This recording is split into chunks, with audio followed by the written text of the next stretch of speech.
Hi, my name is. That's right, people. Welcome back to another live stream here on TA with K. My name, of course, is and always will be, until further notice at least, McKay. Welcome everybody to the live stream. Rigo, what's up, brother? I see you're here. Did you guys like that little Slim Shady intro? I know Eminem just put out a new song here recently, so in the spirit of Eminem, I had to at least do an intro with some Eminem in it. I'm a 90s boy. I grew up listening to that kind of music, so I'm old school loving Eminem. And this new song is actually not too bad. The song is, okay, I take that back. The new song is very average in my opinion. It's catchy, but it's average. It's the video. The video is stellar. So if you guys haven't watched that, you know, obviously I'm not sponsored by Eminem. That would be freaking sweet if I was. But I would recommend looking up, I believe it's called Houdini. Look up that YouTube video if you like Eminem or don't mind him and you haven't watched it yet. It's pretty good. So who all we got in the house? We got Rigo's here. Obviously Joe, I believe, is here. Dave P, brother, how are you doing? I'm lurking. Hey, Joe. He's lurking. Well, at least you're not twerking, right? You're just lurking. Good to have you guys here. We'll spend just a minute kind of letting people come in, maybe do a little what Joe calls story time. I'll call it probably talking too much and nobody wants to hear me time. In the chat, tell me what you guys do for a living, out of curiosity. So I do work a full-time job. Actually, for like 15, 16 years, I did security systems for a company called Vivint, actually. They have door-to-door sales guys. I didn't do that part of it. I'm not a salesman at all. I'm a technician, so I actually managed installers for that company. Quit that a couple years back, right after a couple years after the whole last bull run, really. About 2022, I want to say, is when I last did that job. And I'm actually working at a place with my brother-in-law now that builds, it's called airport lighting or air something lighting. And they actually build these cans that we put down in runways at airports for the lights. We don't do the electrical side of it. We just build the actual, I guess you'd call it the housing. So just the can, and it goes down and they pour concrete in there. They put all the electrical stuff in the runway lights. So it's kind of an interesting job, but it's definitely just factory work at the end of the day. So kind of get to sit there and think about, you know, Bitcoin and different things and wish that I was home. But hey, you got to work, got to pay the bills, which we'll all be doing here soon once we get to the next phase of the bull run. A builder from London. Okay, at first I thought you said you built London. I was about to say, holy crap, that is good. So builder from London, old Grant Spelling. I actually think I know someone with the last name Spelling around here. It might be Speller actually or something like that. I'm an RN, registered nurse. That's awesome. That's awesome. Still have my license, but haven't used it in about 4. Yeah, because you're full-time. Aren't you full-time crypto pretty much, Joe? How long? And if so, how long have you been full-time crypto? Now, if there's anybody new in the chat that wasn't in 2 days ago's live stream, Joe is a good friend of mine. He also has a YouTube channel. He streams every single day, at least once, sometimes twice, I think. But we'll just commit him to once because I'm not sure. I don't want to misspeak, and he can correct me in the chat. But he does his streams. I want to say closer to like probably 3 or 2:30 Eastern time, something like that, right, Joe? So definitely subscribe to his channel. Joe is very knowledgeable, and he's been in the space for a while, quite a while. Full-time crypto, about 3 years. That's awesome. I was full-time for a little bit last bull run. I was able to take a lot of my gains and pay off some bills and different things that I'd had, you know, that had been building up over the years. So that's kind of what a lot of my gains went to, was just debt, essentially. And then I took almost 3 years off of work just to chill. And then during the bear market, I decided I better go back to work. The savings account was getting to a point where I'm like, I better build that back up, especially if I want to have capital, you know, more capital, let's say, to put into this next bull run. 3 p.m. Eastern time for Joe. So keep that in mind, guys. He does his live streams. Go ahead and subscribe to his channel. And at 3 p.m., I always miss it because I'm working. I actually caught one of his streams one day on my lunch break, which is only a 30-minute lunch break. So I caught about 20 minutes of it, and it was really good. And so it sounds like he does it at 3 p.m. Eastern time. Definitely subscribe to that. Also, just over in my Telegram group, I thought for a second this was actually the YouTube chat, so I apologize. But one of our members in my Telegram group. Now, if you want to join that, there's a link in every description or in the description of every one of these live streams that I do. It's free. It's just got 50, 60 members in it. Probably only about 10 to 12 that actually are somewhat active. on a consistent basis, but we're building that up. We just chat about crypto and life stuff. But one of the guys in my group, actually, when I mentioned I was getting ready to go live a little bit ago, he said he was floating on a river. So I asked him which river, and I'm guessing he answered that. He says the OCOEE. Now, I don't know where that's at. He could probably, Casper is his name, his online name anyway. He could probably answer that for me. I had asked if he was on the Snake River. The Snake River actually runs through quite a few parts of the left, the western side of the United States, but I live in Idaho, and that's the river that's nearest to us is actually the Snake River. So anyway, hope everybody's doing good today. We'll go ahead and kind of get started on things. I don't want to pretend this is going to be the most exciting stream you've ever watched. Well, I take that back. This will be the best stream of your life, so you're going to want to hit that like, hit the subscribe if you aren't already, and what does Joe always say? Smash the like. Sorry, smash that like. Don't just hit it, smack it. Like it's a red-headed stepchild. I don't think I'm probably supposed to say that, but hey. Okay, so the topics we've got on the agenda for today. We're going to kind of briefly touch on Bitcoin, the S&P 500, the DXY. I used to do daily videos. Not daily, but I used to put out at least 2 to 3 videos a week. And that's all I really do in those videos was just market updates. We'd look at those charts.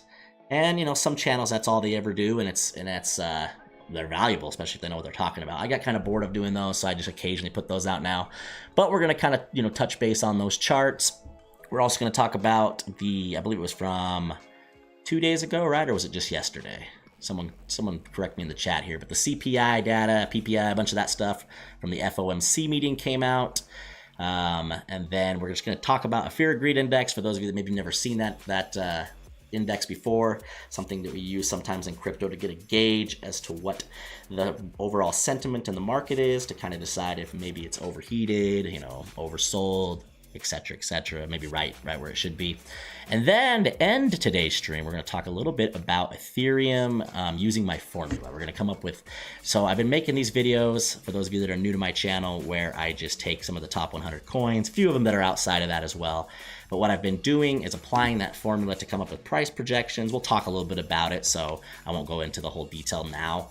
But I haven't done Ethereum at all. I usually just pick a coin. I gave a Bitcoin price prediction videos. I put 1 or 2 of those out 2-3 months ago. That's where I started. And then from there, I just started making videos about, DOT and Cardano and Link and Litecoin and so on and so forth. And I think I've made about 30 of them, at least at this point. I shouldn't say at least, but probably roughly 25 to 30. So I've got a lot of coins still to cover in the top 100, but I kind of chose the main ones so far. But I would like to kind of apply that formula for you guys today to Ethereum, see what we can come up with there. So hopefully that all sounds good to you guys. And if it does, please remember again to like and subscribe.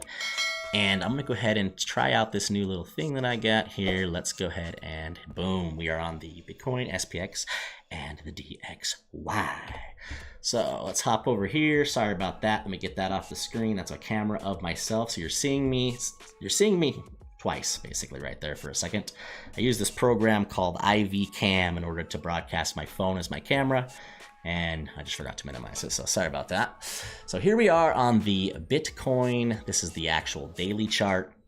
Now, Bitcoin, of course, after the the news of the CPI and PPI and all that stuff came out, it looks like the market actually had rallied briefly.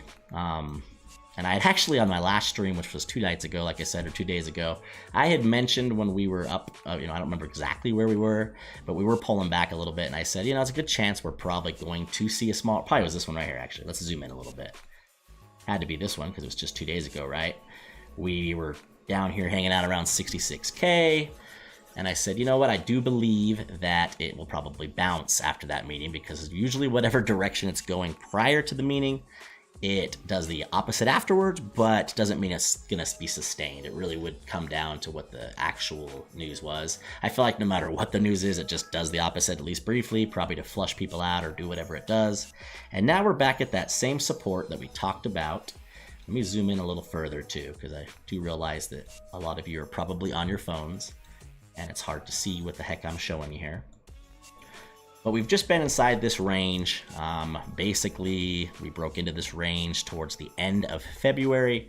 So we've been in here for 3-4 months, and we've just been touching the top, touching the bottom, touching the top. Now, of course, I have these red boxes above price actions representing our overhead resistance zone. One of these days I'll do a live stream where I'll kind of show how I make up my charts, but typically we look at resistance and support as not an exact price, but more of a zone. And so we have this zone that ranges from basically the new all-time high that it put in back on March 14th, which would have been, looks like about 70, just under 74K. And then we have the bottom side of this zone where we keep seeing these candle wicks up above, but the bodies are having a hard time closing. And that's basically somewhere around 71,600. That's the top side of our zone. And then the bottom side, of course, down here. And it's not going to be perfect. Even my zone could be budged a little bit up, down, left, right, whatever. But, we're just trying to get an idea of whenever price enters this area, which we would call support in this case. If it breaks down, we might look at it to see if we're going to possibly look at it as a buy the dip opportunity. Now let's look real quick at chat. Looks like Joe says, love the topic highlight. Nice touch. Yeah, you could kind of tell since you've been coming to my last couple streams, that's been an ongoing trying to make it look good. I keep tweaking things each night, in preparation for my next stream. I think I like that too. It's out of the way. I really liked the concept of the whole showing what topics we're going over, but I did not like how it was basically occupying this whole top left side of the screen. Sometimes when I'm showing you guys things, there's going to be stuff there, and it just gets kind of, annoying. So at any rate, so what we would talked about on the last one that I think still has a very high possibility of coming to fruition would be this double top, which would be price action getting rejected twice at the same area or very, very close to the same price, which was around 71,500, right, guys? And then you have the bottom side of the double top, which would be the area that this bounced from, right? So it gets rejected, it comes down, bounces, gets rejected. Some people call it an M pattern. There's a lot of things you can call it. Twin Peaks. I think I might have made that up. I don't know if actually people call it Twin Peaks, but you can call it whatever you want. But at the end of the day, it is a potentially bearish pattern if this breaks down. I'm on the daily, so you'd want to see a daily candle close below it. Then you'd want to see a retest with a body that's not able to close back above it, which would then confirm, at least in the short term, that we would maybe have a double top. Now, of course, there's always going to be bear traps, bull traps in play. You might see a breakdown, maybe it goes down $1,000 or something, and then it just recovers really quickly, right? And we're going to talk a little bit about that too today based on some of that information that came out. Whether or not that's bullish, bearish, or neutral. I'll just be giving my opinion and kind of look into the chat to see what you guys think. I can't say that I am an I took economy, or what do you call it, in school, of course, but I didn't listen, and I don't pretend to be a master at that kind of stuff. So we talk about it, we know the basics, but I would be lying if I told you that I understand exactly what the repercussions or the, what will happen based off those reports. I can tell you if it's very, very bearish, things are probably going to go down. If it's very, very bullish, it's going to go up. But sometimes it's somewhere in between, and the market just reacts how it reacts in the short term, and then, we ultimately the charts, the TA takes over, right? So that's kind of what we're looking at in my mind, is hopefully for TA to play its way out and not necessarily to be something related to that FOMC meeting. And if that's the case, then if we see that breakdown I talked about, you can get a measured move, which is going to be pretty much just the bottom side of this range. But you can take the length of the double top. This would be kind of like the neckline down here. You can put this here and say, okay, if this breaks down somewhere around that price, you're looking at somewhere back down around 62, and most likely if it's going to go down to there, it's just going to visit this green box. It's going to touch down here somewhere, and then you just wait to see if it's going to break that support. Really what we're waiting for right now is the next big move in the market, right? And so we can make some trades. We either want to short potentially, if you're a leverage trader, a bigger breakdown, or maybe you want to bounce another, trade another bounce at this support. What would really be nice, and I think we're probably at least a month or two away from seeing this, but what would really be nice would be either a breakdown, and maybe we can get some awesome new altcoin prices. Somewhere Bitcoin maybe goes back down to 53K or something like that, like we discussed in the last video. or obviously the breakout where we begin that last, the next leg up in the bull run. If you ask me today what I think is more likely, I wouldn't give you an answer because I really don't think that I would be right anyways.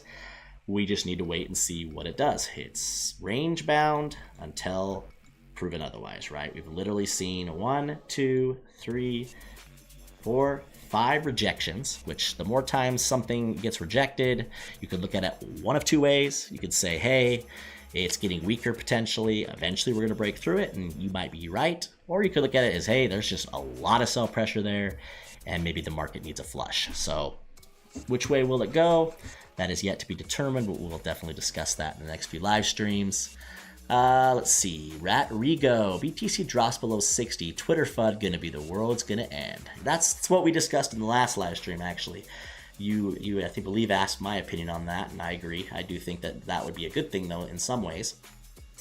If you're okay with the bull run extending out like it should, naturally, and maybe wanting to invest a little more. I know some guys have all of their allotted capital already, allocated to whatever coins. In that case, you're just playing the waiting game, and that's fine. You just have to be patient and wait, basically. That's the point of the waiting game. But there's some people like myself who don't have as much exposure as I'd actually like. And I feel like because I maybe didn't get as much as exposure as I should have down below this range, that I either A, want to see the breakdown for lower prices, or B, I would almost rather see the break up. I realize that you're going to get higher prices if it breaks up, but if it can confirm it, then, I just know we're in the next leg of the bull run at that point. And it gives us more of a clear direction. Let's put it that way. Right now, we're in what I like to refer to as no man's land. I don't know if Joe would call it something like that. But that's something that I call it whenever we're ranging like this in an area where you don't know if you're really bullish or bearish. It's bullish that it's held up so far, but it hasn't broken out. So let's go ahead and hop over to the SPX real quick as well. And I just wanted to kind of go over that chart again, just more or less give the update of the target that we've been eyeing. We'll zoom in. We won't give a lot of TA on this chart. Just wanted to give an update that we've been eyeing this zone above us that I had put as short-term targets for the S&P 500. We based that off of a couple different targets. We used a fib pull, which I can go ahead and show that real quick just so you at least know what I'm talking about. If you weren't part of the last stream, I just took this high down to that low. I believe is where I did. No, that's not what I did. Hold on. Sorry, guys. We did it more of just the short term. This high to that low, I believe. Nope. It was the other one. Something's not lining up quite like it was last time, though, unless I bump my chart. You ever do that, Joe? Do you ever bump your charts and then you go to look at them the next time and you're like, what is going on? Yeah. Well, at any rate, we're actually hitting the 2618 from that little pullback right there. We'll stick with what I got up here, though. I don't think I bumped anything. We have a zone here, though. The bottom side of it's right around 5,500 up onto 5,672. And that's just kind of been a short-term area that we've been eyeing as potentially where this little stock market rally ends, or at least consolidates some more. And again, no man's land, waiting to see if it breaks above that and continues to put in more highs. The S&P 500 has literally been on fire basically since October of last, the end of last year. So at some point, you got to think, could it have a bigger pullback? And if it does, of course, crypto doesn't always follow. But if it's a large enough pullback, then you have to assume crypto will follow. And that was where the DXY kind of ties in. For those of you that are maybe new to this chart, I'm just going to touch on it briefly. We'll change it actually to the weekly. This is the US dollar index chart. Basically what it is, it's taking our currency in the United States, which is the dollar, and putting it up against a basket of some other currencies, things like the yen and the euro, so forth, and just what is its strength against them? Is it outperforming them or underperforming them, essentially? And just like a regular chart, you have your up and your down based on how it's doing against those currencies. However, unlike a regular chart, the way we typically view this chart is up is bad for stocks and crypto in general, and down is good. Up is bad because if the dollar is getting more strength, it means people are more likely putting their money back into their dollars, not so much into investments or places where they can't get to it. You know, it's not always just investing. There's other things, people, savings accounts or bonds or things of that nature, right, that they could be putting their money in. But more or less, if they're, you know, if you're pulling your money out of crypto or out of stocks or out of whatever you're pulling it out of and you're putting it back into your pocket, then that's going to, you know, if the majority of people are doing that across the world, or, you know, the United States or across the world that uses the dollar anyway, then that's going to be going up. And it's generally looked at as an inverse correlation to stocks. Not always true. I did chart this out at one point, and at least for the past, we'll call it 2017 and on, where we're showing that when this is trending up over a long period of time, when I say long period, I mean this is 2017 December until like February of 2020. So we had several years there. And of course, while that was trending up, it literally correlated with a bear market. So again, reverse correlation. When this was going down and found, you know, once it found its temporary top, local top, this was more or less a good time to be back in stocks. And then again, from this little bottom here, you can see if I zoom in, we'll zoom in a little further for you guys. This is actually another little TA thing for you, but we were talking about the double top that Bitcoin's potentially putting in. You look here at the DXY, and of course back here from 2021 January until 2021 May, you had the DXY bounce in the same area twice. Eventually it broke above and flipped to that little temporary area of resistance as support, and then that began another bear market. So this is just a chart that I like to, I don't use it to day-to-day trade. I think you'd be foolish to. There may be people that do, I don't know, but I've never found it to be that useful. Even on a daily, it's not super useful to me. If things are overall bullish, they'll probably stay that way regardless of this chart. But I do like to look at it kind of on a weekly and maybe a little bit on the daily, just to see, okay, what direction does it look like it wants to go? Because that could, you know, have an impact on stocks like we talked about, reverse correlation. And so you look at this and it's in its own little range, right? Where it's basically been hanging out. It's dipped below it once here, you know, but this, you see this little area back here, it bounced. So we can call that kind of a, this might be your upper zone, and then kind of have your lower zone. And so the question is, do we see a rejection here? We already did, and this was a slightly lower high than over here. Sorry for all my scribbles. But anyway, if you can kind of decipher through the kindergarten drawing here, this could be considered on the weekly chart something that maybe this comes back down here. And if it does, there's a very good chance that that could correlate with, you know, this maybe hitting this resistance and going higher, something like that. But this also could just put in, you know, we had a low here, higher low. Is this gonna be another higher low and eventually break out of this? If we break out of this and head up, you know, then I would think that would probably line up with a bigger pullback in all of the markets, not just crypto, but just all of the markets. And maybe we see kind of a bigger pullback down to lower supports and kind of a delay in the overall bull run, right? Which could be right in line with the timing anyways, because typically we look at crypto to rally in its 4-year cycle, probably towards the middle and end of next year, right?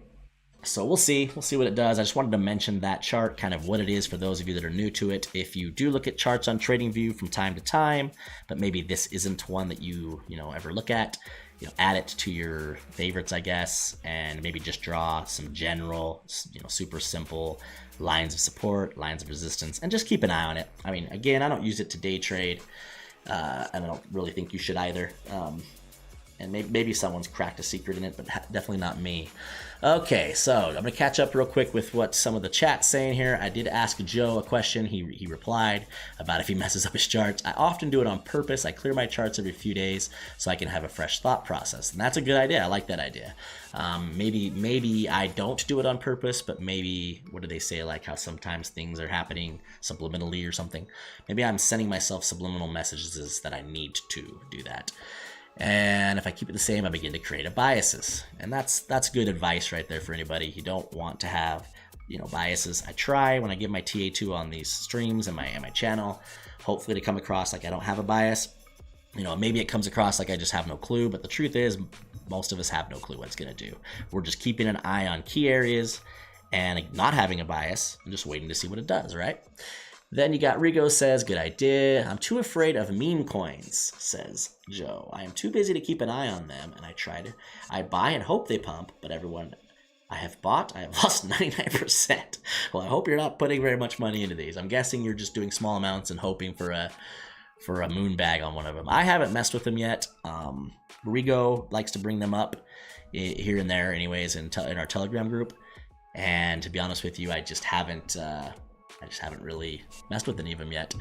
I have a few that I'm eyeing that are bigger cap ones, like Whiff, Dog with That. I feel like that one has some potential to do some Doge-like things this bull run, and maybe a little less risky than like the Trump coins or some of those. And then we just got some, Rigo says, yeah, it's the most extreme. Meme coins is a crazy world. Well, it is too, because last bull run it was all the gaming stuff. But that seemed, and NFTs actually, NFTs is what I would think was kind of like the weird thing that was new last bull run. But it still felt a little more legit in my opinion, even though I didn't really buy into them personally. They felt more legit than meme coins do. It's kind of frustrating that so much money is being allocated to basically these scam coins, in my opinion. 99% of them are scam coins. And at least only 98% of the rest of crypto scams, right? So meme coins are taking it to the extreme. All right, we're going to hop over now to topic number 2. Let's see here. I believe we can do that. Nope, we don't want that. We don't want that. There we go. CPI and job reports. We're kind of learning my little transitions here. So CPI and job report. Let's hop over here. I had some stuff prepared here. The first thing I want to do, since I don't keep up real well with what's going on when I'm working full time, I have a screenshot here of something that I found online. It says, or I take that back. This was one of the guys in our Telegram group actually posted this. So he clearly had paid attention to what was going on. So shout out at Coins. I won't say his name in case he doesn't want me to, but if he shows up at chat at some point, he can take credit for this. But this is what he typed in group. So I just screenshotted it. It says CPI core price index dropped to 3.3 from 3.4.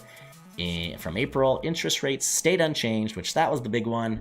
I mentioned on my last stream that I didn't believe they would be cutting them yet. I figured one maybe towards the end of the year. It sounds like as we read on with this that basically gets confirmed.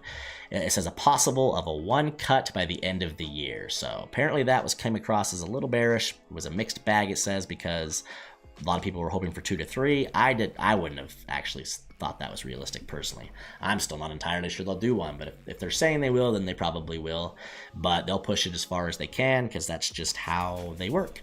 It says, will be interesting how investors feel overnight and mainly tomorrow. Market is doing so good, and he's right. We just looked at it. This S&P 500, despite a lot of people being maybe bearish on the economy still as a whole, for some reason, well, not some reason, but for many reasons, the stock market is still performing well. So if you're these guys that make these decisions for the Federal Reserve and stuff, you're going to be looking at that as why would we make a rate cut if we don't need to? I think they're not always thinking about the little guy that's being affected the most by these prices of things, because even I feel like I fall in that category where the prices of things just don't seem to line up quite with what our wages are.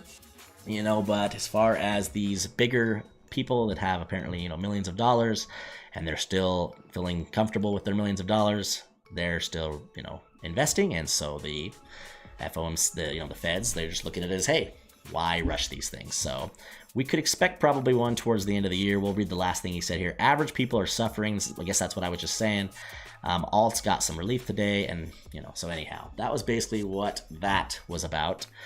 And I typed into Google just so I could give you guys the actual definition rather than me butchering it. But we're going to talk a little bit about CPI. So CPI, Consumer Price Index, it says is a measure of the average change over time in the prices paid by urban consumers for a market basket, I believe it says, of goods if I were to click on it. And so this is the one that really gives you an idea of kind of how inflation's doing, being that if you go to the store, for example, this would be like kind of the simplest example. If you go to the store to buy food, what are the prices? What are you paying as the consumer for your goods? And food's obviously one of many, many, many goods, but it's one of the big ones that we need to survive. So what are we paying, now versus what we were paying last year for food? what will we be paying, in 3 months versus today? And that kind of gives you an idea of how inflation's doing, because if prices are going up, then inflation's going up.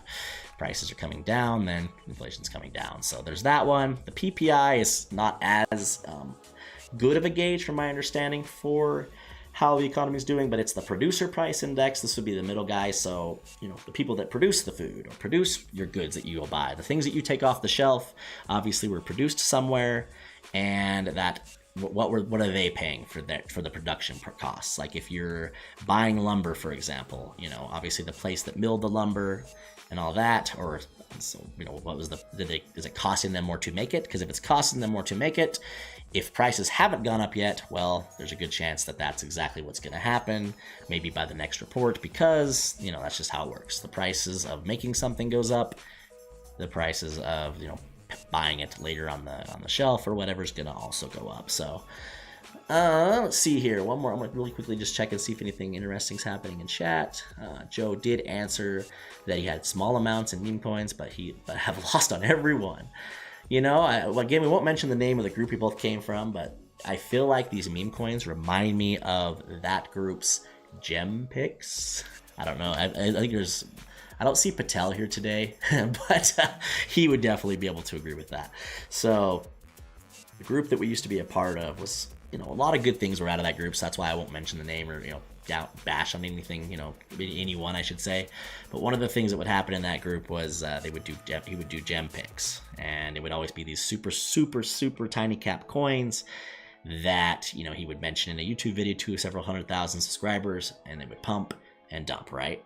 Because if you have a lot of people that are subscribing to you and it's a small coin, it doesn't take much money to move them. And so I fell victim. I tried to trade those. I was even an admin in that group at one point, but I don't know if any of the admins were in the know. I definitely was not. And so anyhow, it's very possible to trade coins like that for me. I haven't had success. I don't do well with the whole trying to ride a 5-minute rally. That's just not how my trading works for me. So moving on a little bit here, when's the MK coin coming out? You know what? First, I got to figure out how the heck that works, because if I'm going to put out a coin, I only want it to be 97% a scam. I don't want 99. I don't want what most of crypto is, which is 98. I only want 97% a scam. I want to give back 3% to you guys. No, just kidding. But no, I would need to figure out, one, how you even create a coin. 2, how do you come up with your tokenomics for it, and how does that all done? And let's see, I would get on average 30 to 40 DMs every day right after the gem pick videos would be released talking about, yeah, exactly. There probably weren't positive messages, maybe 1 or 2 people, but the percentage of people that were getting ripped off on those gem picks, I never thought that was a good idea. It kind of took the validity of that group and shot it out the window for me. So. But anyway, MK coin, we'll just say to be announced. TBA on the MK coin. That would be a cool name for a coin. Crypto's bad, okay? So the other thing that came out yesterday, or it might have been the day before, again, I can't quite remember. I feel like it was just yesterday, though. But it was the job report. I believe they call it like the employment status, something or other is like the official name of it. I guess right here, employment situation summary is what they actually call it. I don't know if you can actually see that on my screen, because let's see. Let's try to zoom that in a little bit. Employment situation summary.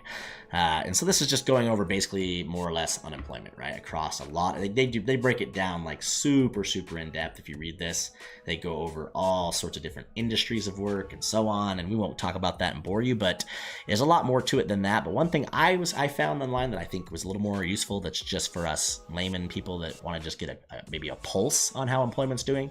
You have this, it's a bls.gov, and they have a chart. And I like charts, right? We're TA people. We like looking at charts. It says civilian unemployment rate seasonally adjusted, and it's just showing basically dating back to 2004 what the unemployment rate was. And so you can kind of take your cursor across here. Sorry, my head's in the way. There you go. And it will show you, for example, May 2010, it got as high as 10%. I guess you guys can probably guess the old C word. And that caused this particular spike, which was the largest one since 2004. And yeah, so there's that one up all the way to 15%. So really, when you look at it, where unemployment is right now, I don't feel like that's bearish. 4%, it's pretty low. We've been hanging out. Now, I don't know if this is consolidating, you know, like a Bitcoin does. We're going to have a breakout of unemployment, but this isn't, you know, a chart you trade, obviously. Otherwise, you would have known this giant falling wedge here was going to break out and go to the moon, and you would have sold everything, right? You would have predicted COVID based on this chart. Well, we're not going to pretend that we could do that. So now we're going to move on over. Let's get our next topic up. This is the Fear and Greed Index. I'm only going to touch briefly on this just because I thought of it last night. And it was a chart I used to look at maybe once a week or at least once a month. And I haven't looked at it for probably a year. So I think I just more or less, because I reminded myself of it, I wanted to kind of show you guys what it is. And, you know, you can check it out too. So this is the crypto specific. Crypto Fear and Greed Index is based on volatility, it says. Let me zoom that in a little bit so you can see. Hold on. Okay, there you go. Oops. Bring that back out just a little bit. Fear and Greed Index is based on volatility, social media sentiment, surveys, market momentum, and more. So now Rigo in chat brought up a little while ago about if Bitcoin drops below 60K, that everybody on Twitter and everybody's gonna freak out. People are gonna be running in the streets, starting fires, you know, things gonna go crazy, right? Pure mayhem is what he's basically getting at. Virtually anyway. I'm not hopefully people aren't really running in the streets, but virtually they will be. And we're in a virtual world now. So this is an actual index or a little indicator that shows you that based on a lot of things. And I believe I had pulled up how it does it. Let me see if this is it here. Yeah, this might be the one. Yeah, it actually tells you on here kind of how this metric works. Let me find where it says it. It says this metric. I won't read it to you. It's really not that important, honestly, because since I didn't actually highlight it, I don't want to spend 3 minutes trying to find it. But it uses a bunch of things, and a lot of it is related to things like Twitter and social media. And I just find that interesting because when I used to use this chart, I really didn't know exactly how they were calculating it, but you could find it on 7 different sites and it'd be the same number almost. So I'm like, okay, they're clearly all using the same criteria, and it's interesting to me. So I did want to point out, though, I believe it would have been that one back up here. You can kind of see, you know, we're at a 70 right now. And, you know, it means we're in greed. It just means that, and it can stay in greed for a long time. You know, extreme greed, it can even stay in for a long time. It's bullish in that it's not extreme greed yet, but what would be awesome for lower prices would actually be a flush out in the market and for us to go back and at least to neutral. And I'd like to see fear again. Fear, and especially extreme fear, but you don't usually see extreme fear during the bull market. This is going to be like after crypto tops and retraces 90% of your altcoins have retraced 90%, you know, for 3, 4, 5, 6 months straight, it's going down. Bottom of the bear market, you're going to see extreme fear. And then as it consolidates, it slowly works its way up. So, but what we could see in the middle of this whole bull run would at least be something back in the fear area. And that's kind of a gauge. This is one of many things you can use to decide, hey, maybe it's a good time to buy. So again, we're greedy right now. Doesn't mean it's a bad time to buy if you have a good outlook on, you know, the full bull run.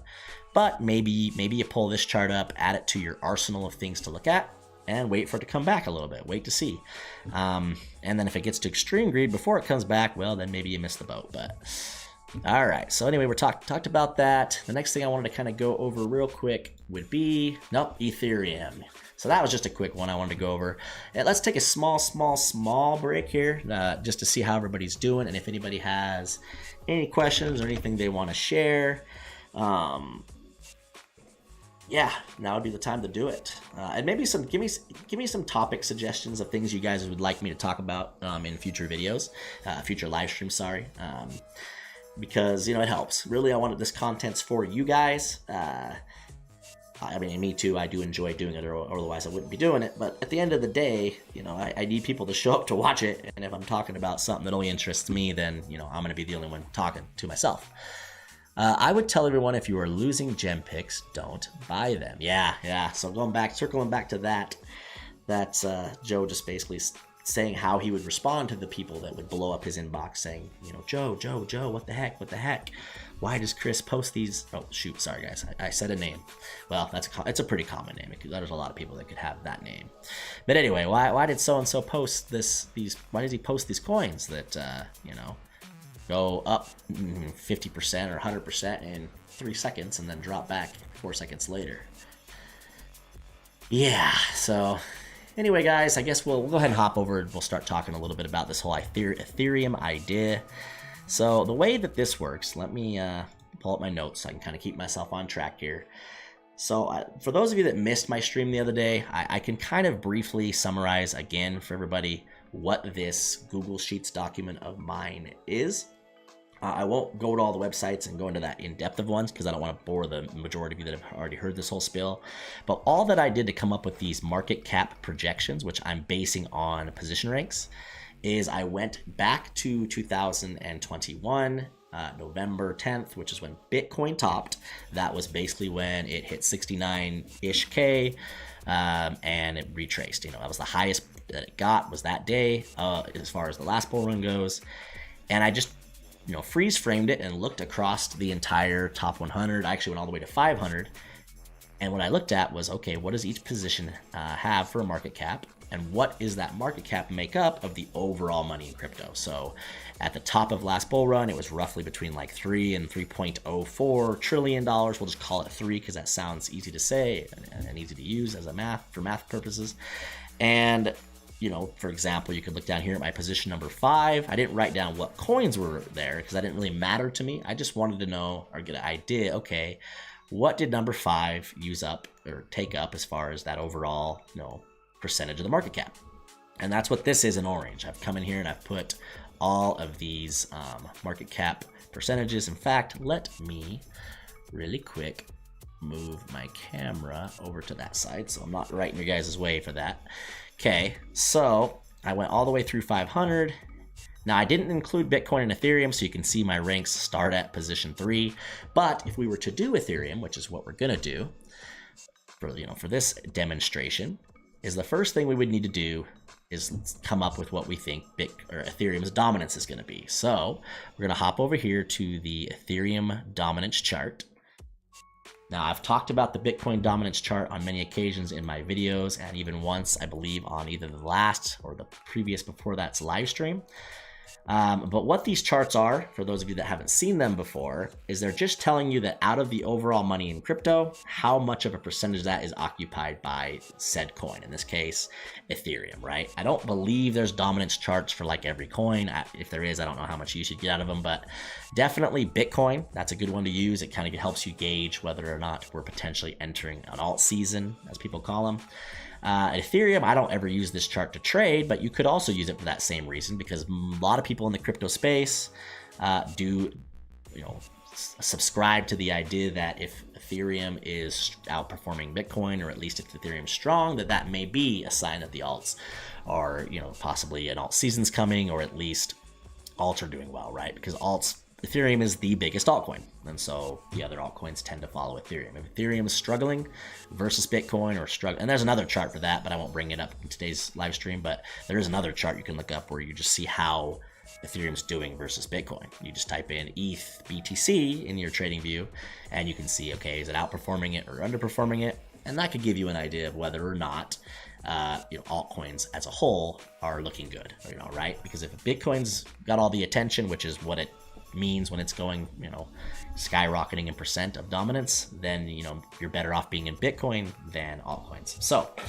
that being said, what I looked at on this chart for today's live stream example is what was its actual dominance at the end of the bull runs, right? So this very last bull run, which was 2021, like I said, if I hover my mouse over this, you won't be able to see it. I apologize. I would have to zoom in a little more, but it's showing that it was actually around 20% when Bitcoin topped on November 10th. Hold on. We're actually on 11th here somehow. Let me zoom this in a little bit better for you so I can actually click on the right thing here. So on November 10th, if I can get my mouse on the 10th, it was at 19.85%. And I do believe I actually calculated the one before that. Now, I do think it's hard to take these numbers from like 2017, and especially if you try to go back to like 2013 or something like that. These things have just changed too much. But that being said, the top of 2017, Ethereum dominance was at only 13%. So from that bull run to the previous one that we just experienced back in 2021, or at least the top was in 2021, Ethereum dominance actually went up. Now, will that trend continue or will it stay similar? That's yet to be seen, but right now, you know, it's at 17.65%. I also want to point out that when Bitcoin put in its high, which is this most recent high, and it's actually its all-time high now at the moment, was done on this yellow line here. Well, Ethereum dominance was sitting at about 18%, a little over. So I figured, hey, that could be kind of a good gauge. If Bitcoin was hitting an all-time high and all of the attention was in Bitcoin, well then, what was Ethereum at then? Because that gives us an idea of maybe what to expect if and when Bitcoin breaks 74K, right? And it goes to 100 hopefully, or 115, or whatever price targets you or I have. If Ethereum did that on that one, maybe that's about what it will be at. So for my formula today, that's the percentage that I'm going to use is 18.5%. So the first thing you have to do, and we'll just start out with what the work I've already put in for this, but here I used a Bitcoin dominance of 47.5% to come up with these market caps. Now, I did speak in my last live stream going over this whole chart that's actually on the way safe side, in my opinion. It doesn't mean it might not be higher than that, actually, but because last bull run was only like 43% when it peaked, you know, I don't know why necessarily that even with the ETFs and stuff that we're going to be higher than that. But just to be safe and make sure that my projections in my videos I was putting out were very realistic, that's what I went with. And that's how I calculated these different market totals, right? Which are the green numbers here. Calculating that if Bitcoin hits 91K, that we might have around $3.816 trillion in all of crypto. So let's just go with, you guys pick, somebody let me know maybe what Bitcoin price. I know the last video I think we did 115 or something like that, but we're gonna pick one of these. My personal price projection for Bitcoin is around 115. That's just, you know, I have a video I put out about that to summarize one of the ideas of the few ideas that I put into that video. We basically 3x from top to top from the 2017 to 2021. We went from, you know, basically just under 20K to, you know, 60. It was a little over a 3x anyway, but it was, we'll just call it a 3x, right? 20 to 60. Well, I don't believe that we're going to do that again, personally. Some people have price projections of 200,000+. To me, that's unrealistic, but it'd be awesome if it happens, and I'd love to be wrong if it does. I was thinking, okay, we 3x the last bull run, something like a, you know, 2x, 1.5 to 2x would make more sense to me for this one. But that will be determined as time goes and how much of a, you know, rally we can get come, in my opinion, next year. Who gets elected as president will make a difference, in my opinion. You know, how will stocks be doing and all that. But I would, looks like nobody has anything new to say in chat, so we'll just go ahead and all pick 115. 115,000 will be what I will take as the number, because that is my own personal projection. So we're going to use this website that I showed you guys the other day, which is just a calculator.net. So that's 4.823 trillion. Looks like I was already doing some math. So if you type in 4.823 trillion, bunch of zeros for trillion, right? I've already typed in what is 18.5% of that. And that's going to give us a calculation of a market cap. This isn't giving us the price for Ethereum. This is the next step in the whole idea of this formula, is you get yourself a market cap projection based on that percentage of the overall total, right? And then we can pull up our calculator, which looks like I closed. I had it up earlier, but it's gone. So we're going to pull that up. See if we can make it big enough for you to see. Okay, so then we're going to paste that number in here, and we want to divide that by, let's see, hold on, actually. Yeah, we're going to divide that by, and we're going to go over here to Ethereum's page. We're looking at its circulating supply. Now, Ethereum's circulating supply is, you know, supposed to be deflationary. I guess it is over time. It does. This number may change a little bit based on that. Could go down a little bit, which would be more bullish. Might mean the price projection would actually be even better. But at any rate, it does show that the circulating supply right now and the total supply, you know, they're the same. And so we're going to go ahead and just take this number, which is 120. I think I actually screenshotted this for myself somewhere here. let's go ahead and screenshot it for ourselves, actually. So, circulating supply, this, we'll put this up here in the corner of the screen so I can still see it. And now we're dividing that market cap projection by 120,152,589. And that gives us a price projection for Ethereum of $7,420, basically $25, right? So again, just to kind of summarize what that would be based off, the criteria, it'd be 18.5% dominance, which means the overall total market cap of all of crypto that I have projected at 115K. And this would be 18.5% of that, right? And so that gives you that number. So if that number seems low to you at 115K, maybe it is. Maybe Ethereum's, maybe Bitcoin's dominance is less. Instead of Bitcoin occupying 47.5%, maybe it's only at 40. Maybe it actually goes down this bull run. Maybe altcoins get more attention even as Bitcoin's topping, and Ethereum. And the other thing to take into account here that I didn't mention in the last video, or if I did, I don't remember mentioning it, and it's actually pretty important, that you need to understand too that altcoins are not all going to top at the same time. In fact, the majority of them, especially the bigger cap coins, a lot of the low caps might, because they all kind of just, money starts flowing into them and they're doing their thing, and then all of a sudden Bitcoin goes and they go too. But Ethereum, for example, for sure did not top at the same time. If we look at its chart, let me pull back up this. If we look at Ethereum's chart and we go back to November 10th of 2021, right? Let's find that again. So this is, maybe I'm wrong. Maybe it did top at the same time. I thought it didn't. Maybe it was maybe it was the bull run prior then. But so Ethereum, it looks like topped on November 10th of 2021. So Ethereum hit $4,400. Let's see, $4,800.65. But a lot of the altcoins you'll look at will have a different day. They'll top, like Litecoin, for example, did not top the same day Bitcoin did. DOT, I don't believe did. A lot of them just don't. So keep that in mind. That's actually bullish in a sense. It could mean that it has its own day in the sun, more money flows into it, and it actually goes to a higher price. But I think that's a good starting place. And you could take this. Let's go back over here one last time. Actually, you can take. Sorry, like and subscribe. I didn't even mean to hit that, so apologize, guys. But it is a good reminder. Smash the like, subscribe, do all that fancy stuff for me. I do appreciate it, of course, as always.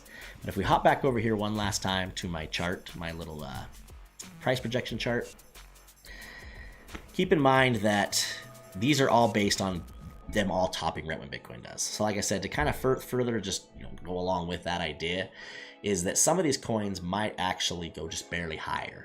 Maybe they have their little moment while Bitcoin's rallying up, and let's just say I have them projected to end at position 8. Well, maybe they rally to position 6 briefly, or maybe a coin that we're projecting at position 35 to end at 35, because I'm going to put out my top 100 list here in the next week or two. I've still been kind of working on it and finalizing it, so that's something to look forward to, is my top 100 list, which is ever changing.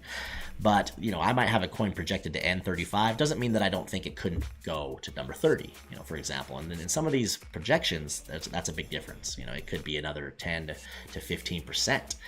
But again, I just want to keep the projections on the safer side. So, you know what? We're going to go ahead and hop back over here to my pretty face. And I just wanted to tell you guys, thank you so much for showing up to the stream. I hope it went okay for you guys. And I hope you're having an amazing weekend. Before I do, sign out and go get my baby from daycare, let me know if you guys have any comments, questions. Was the volume okay today? Nobody said anything. I love the little emojis you put up there, Joe. I don't know, something about an emoji just always makes you feel good. You're like, yes. Well, I mean, unless it's like a turd. Unless you're putting a bunch of turds up there, then maybe I wouldn't feel so good. But volume was good. Awesome. I did actually take some of your advice, Joe, on the microphone stuff. One thing I will mention to you guys, I don't know if you've picked up on it, if you have good ears, or if you're my age and your ears aren't the best, but I actually play a game with some buddies on the weekend. I actually play like Call of Duty, a little bit of Fortnite, even though that's a child's game, but I do play it. But they make fun of me because I still sit in a rickety folding chair. I don't know why, I just always have, but I'm sure when I move around, you guys hear that, and so I need to get a nice chair, like a gaming chair, or at least a nice office chair. So that's on the list of things to do because, yeah, you guys don't need to be hearing me squeak every time I move, right? Like there's a mouse in the room or something. So again, guys, thank you so much. On the way out, do me a huge favor, like, subscribe. I will be putting out an actual official like schedule here in the next day or two on Twitter. If you join the Telegram group, of course, I'll have it pinned in there of my stream. But tentatively, just for those of you that are still here watching, we're planning on the days that are going to be for sure, barring something, you know, happening with my baby or, you know, family in town or something, is going to be Monday, Tuesday, and Thursday. Monday, Tuesday, Thursday. See what I did there? If you're a Godfather fan. So Monday, Tuesday, Thursday, 6 p.m. Eastern time. Those will be roughly like this one and the last one, around an hour. You know, I do rant, so sometimes they could go barely over. Sometimes they'll be barely under, but for the most part, expect Monday, Tuesday, Thursday to be 6 p.m. Eastern time, 1 hour long streams. We're going to do probably every other Friday. I might try to do every Friday, but I don't want to commit to that just yet. But those ones are actually going to be every other Friday. I'll be able to do that same time. 6 p.m. Eastern time for an hour. And then the other Fridays that are opposite of those will be an evening one. That's the only time I'll do an evening one, but I'll do what I'll call like I guess a nightcap, we'll call it, I guess. Maybe I'll even have a drink or something, you know. I'm mature enough to have a drink, so we can have a little drink and discuss crypto. That one will be, I got to do the math on the time real quick, 10 p.m. Eastern time, so kind of late for some of the people that do actually live there. That would only be 8 o'clock my time, but that's what time I plan on doing those.